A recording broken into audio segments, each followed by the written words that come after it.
ప్రతి ఒక్క తల్లిదండ్రులు కూడా, ఆడపిల్లలు కలిగిన ప్రతి ఒక్క తల్లిదండ్రులు కూడా ఈ రోజు నేను చెప్పే విషయాలు ఒళ్ళు దగ్గర పెట్టుకొని వినండి. ప్రతి ఒక్కరు కూడా పూర్తిగా ఆలకించండి.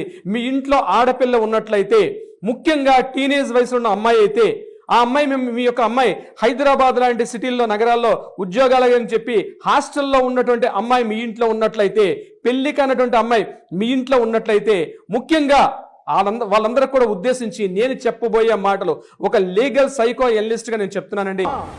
నాన్న, నన్ను క్షమించండి. మిమ్మల్ని వదిలి వెళ్తున్నందుకు చాలా బాధగా ఉంది. సూసైడ్ చేసుకోవాలంటే భయంగా ఉంది. అయినా తప్పట్లేదు. I miss you so much. అక్క తమ్ముడిని బాగా చూసుకోండి. అక్క తమ్ముడు మీకు ఏ కష్టం వచ్చినా డాడీకి చెప్పండి.